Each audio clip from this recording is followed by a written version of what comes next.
क्या आप जानते हैं कि साक्षात भगवान श्री कृष्ण, जिन्होंने महाभारत का युद्ध रचाया, जिन्होंने अर्जुन को गीता का उपदेश दिया, जिनके सामने काल भी सिर झुकाता था, उनकी मृत्यु एक साधारण तीर की वजह से हुई। एक ऐसा तीर जो उनके अंगूठे में लगा था। क्या ये मात्र संयोग था या कोई पूर्व निर्धारित कर्मफल? क्या श्री कृष्ण की मृत्यु भी किसी श्राप का परिणाम थी? अगर आप इस रहस्य को जानना चाहते हैं तो वीडियो को अंत तक जरूर सुनें, क्योंकि आज आप जानेंगे वो रहस्य जिसे बहुत कम लोग जानते हैं। भगवान श्री कृष्ण कोई साधारण व्यक्ति नहीं थे, वे साक्षात विष्णु के अवतार थे। उनका जन्म कंस का अंत करने और अधर्म को मिटाने के लिए हुआ था। उनके जीवन का प्रत्येक क्षण किसी दिव्य लीला का भाग था। उन्होंने ग्वालों के साथ बाल लीलाएं की, मथुरा को अत्याचार से मुक्त किया, द्वारका को बसाया और महाभारत जैसे महासंग्राम में धर्म की रक्षा के लिए पांडवों का साथ दिया। लेकिन प्रश्न यह उठता है, इतने समर्थवान के समान शक्तिशाली भगवान श्री कृष्ण की मृत्यु कैसे हुई? और वो भी एक तीर से, और वह भी एक अंगूठे में तिल पर तीर लगने से। क्या यह महज एक संयोग था या फिर किसी श्राप का कर्म की लीला? महाभारत का युद्ध समाप्त हो चुका था, पांडवों की विजय हुई थी, श्री कृष्ण ने अपनी भूमिका निभा दी थी, लेकिन युद्ध ने पूरे समाज को भीतर तक तोड़ दिया था। इसके परिणाम स्वरूप यदुवंश में घमंड और अहंकार प्रवेश कर गया। श्री कृष्ण जानते थे कि अधर्म का अंत हो चुका है, अब उनका कार्य भी पूर्ण चला है, लेकिन धरती से यदुवंश का भी अंत आवश्यक था, क्योंकि वे अपने कर्मों से पथभ्रष्ट हो चुके थे। एक दिन यदुवंश के युवकों ने ऋषि दुर्वासा और अन्य महान ऋषियों का अपमान कर दिया। वे शांत कृष्ण के पुत्र को स्त्री के भेष में लेकर ऋषियों के पास गए और पूछा कि इस स्त्री को क्या संतान होगी। ऋषियों ने क्रोधित होकर श्राप दिया, यह तुम्हारे विनाश का कारण बनेगा। और वैसा ही हुआ। सांब के पेट से एक मुसल लोहे की कील निकली। श्री कृष्ण ने आदेश दिया कि उसे पीसकर समुद्र में डाल दो, लेकिन थोड़े बचे हुए टुकड़े को एक मछुआरे ने उठा लिया और वही बना बाण जिससे भगवान श्री कृष्ण का अंत हुआ। यहाँ आता है असली रहस्य, अंगूठे का तिल। कहा जाता है कि श्री कृष्ण के अंगूठे में एक काला तिल था जो उनके मृत्यु का संकेत था। कई ग्रंथों में उल्लेख है कि भगवान श्री कृष्ण ने जब अवतार लिया था तब ब्रह्मा जी ने उनके पैरों को देखकर कहा कि यह अंगूठे का तिल एक दिन इनके अवतार की समाप्ति का कारण बनेगा।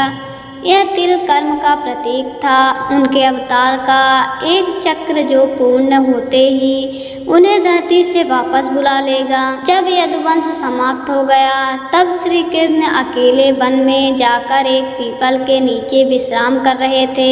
वे योग निद्रा में थे और उनके पैर का अंगूठा धरती से बाहर निकला हुआ था। उसी समय एक शिकारी जरा नामक व्यक्ति आया और उसने दूर से श्री कृष्ण के अंगूठे को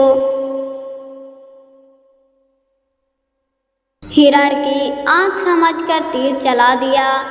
तीर ठीक उसी अंगूठे के तिल पर जाकर लगा और वहीं श्री कृष्ण ने धीरे धीरे अपना शरीर छोड़ना प्रारंभ किया। जब जरा शिकारी पास आया और देखा कि वह कोई हिरण नहीं बल्कि स्वयं भगवान श्री कृष्ण है तो वह कांप उठा। उसने अपने अपराध के लिए क्षमा मांगी, लेकिन श्री कृष्ण मुस्कुराए और बोले, जरा यह तेरा दोष नहीं, यह तो मेरे कर्मों का चक्र था। मैंने राम अवतार में एक बाली को छिपकर मारा था, उसी का फल आज मैंने तुझसे प्राप्त किया है। इस प्रकार भगवान ने अपने पिछले कर्मों का भी समापन किया। अंगूठे का तिल केवल मृत्यु का संकेत नहीं बल्कि यह इस बात का संकेत था कि श्री कृष्ण का कार्य धरती पर समाप्त हो चुका है। जैसे ही वह तिल घायल हुआ, श्री कृष्ण ने अपनी देह त्याग दी। यह लीला थी जन्म, कर्म और मृत्यु की। श्रीमद् भगवत गीता और महाभारत के मौसिल पर्व में यह वर्णन मिलता है कि भगवान ने जानबूझकर वह स्थिति बनाई जिससे देहवासन एक साधारण घटना लगे, लेकिन वह वास्तव में एक दिव्य योजना का अंत था। मृत्यु के समय श्री कृष्ण ने अर्जुन को संदेश भेजा और पांडवों को बताया कि अब उनका कार्य भी समाप्त हो चला है, वे हिमालय की ओर प्रस्थान करें। उनका संदेश स्पष्ट था, इस संसार में कुछ भी स्थायी नहीं है, चाहे वह यश हो, शक्ति हो या शरीर, अंततः सबको जाना है। इसलिए धर्म का पालन करो, कर्म करते रहो और भगवान पर विश्वास रखो।